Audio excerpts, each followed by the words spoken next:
Hello everyone, आज हम class 8 exponents and powers exercise 12.1 का क्वेश्चन नंबर 5 करेंगे। ठीक है, उससे पहले आप कुछ लॉज को देख लीजिए जो कि आपके लिए लिखे गए हैं। ठीक, देखो बच्चों, 2 की पावर -3 है तो माइनस का प्लस कैसे होता है, वो डिनोमिनेटर में चले जाएगा। ठीक है, माइनस का प्लस हो गया। अगर डिनोमिनेटर में पावर -3 है तो वो न्यूमरेटर में जाके प्लस हो जाएगा। अगर बेस डिवाइड में है, बेस सेम है तो पावर माइनस होगा, और मल्टीप्लाई में है, बेस सेम है तो ऐड होगा। मल्टीप्लाई में पावर्स ऐड होंगी और डिवाइड में पावर्स माइनस होंगी।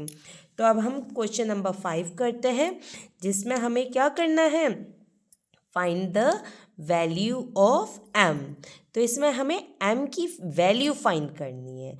ठीक है, वो कैसे करेंगे तो वो बताते हैं अब हम। ठीक, तो बच्चे देखो, पहले हम क्या करते हैं, 5 की पावर m लिखा है तो वो ही लिख देते हैं। ठीक है, डिवाइड को हम कैसे लिख सकते हैं, अपॉन 5 की पावर -3 को डिवाइड में 5 की पावर -3 इक्वल्स टू 5 की पावर 5।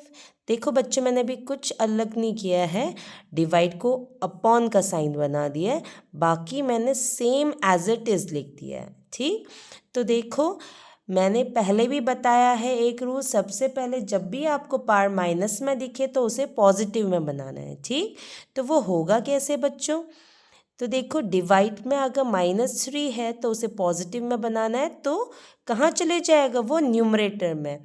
तो देखो ये ऊपर आ जाएगा, तो 5 की पावर -3 डिनोमिनेटर में है तो यहाँ पे 5 की पावर प्लस का 3 हो जाएगा। ठीक है, माइनस को प्लस करने के लिए न्यूमरेटर में भेज दिया है तो यहाँ पे मल्टीप्लाई का साइन आ जाएगा। ठीक, तो ये हो गया 5 की पावर 5।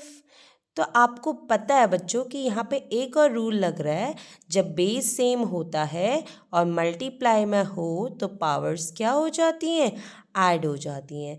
तो ऐड होने के लिए क्या होगा, m+3। ठीक है, इक्वल्स टू के नीचे इक्वल्स टू साइन आ जाएगा, 5 की पावर 5 आ गया। बेस सेम है, पावर्स ऐड हो जाएंगी क्योंकि मल्टीप्लाई में है। ठीक है, तो देखो बच्चों, यहाँ पे ना एक और लॉ होता है, जहाँ पे नंबर्स में इक्वल्स टू में हो और दोनों साइड क्या सेम हो, बेस सेम हो और इक्वल में हो, तो ये जो पावर्स है ना, ये पावर्स है, पावर्स को इक्वल में रख सकते हैं। ठीक है, तो जैसे m+3 है तो m+3, इसका पावर ये है ना, इक्वल्स टू 5। तो ये लॉ है एक कि अगर इक्वल्स टू के दोनों साइड अगर बेस सेम हो तो हम इन पावर्स को इक्वल में रख सकते हैं। लिख दिया ना, m+3 equals to 5। Very simple students. ठीक है, तो देखो अब हम इसे सॉल्व कैसे करेंगे, ये m की वैल्यू निकालना है ना, तो प्लस का उधर जाएगा तो क्या होगा, माइनस हो जाएगा। तो आपका m की वैल्यू आ गई 2। देखो कितना ज़्यादा आसान है।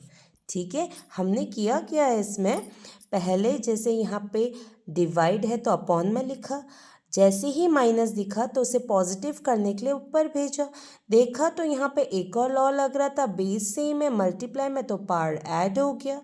पावर ऐड हो गया तो ये लॉ पता होना चाहिए कि इक्वल्स टू के दोनों साइड अगर क्या हो, बेस सेम हो तो पावर इक्वल में होती है। उसे सॉल्व करके हमारा आंसर आ गया। ठीक है, होप सो आपको समझ में आया होगा, और ये क्वेश्चन बहुत ज़्यादा इम्पॉर्टेंट है एग्जाम पर्पज से भी। अगर आपको वीडियो पसंद आ रही हो तो लाइक, सब्सक्राइब एंड अपने फ्रेंड्स के साथ शेयर करिए। Thank you for listening me.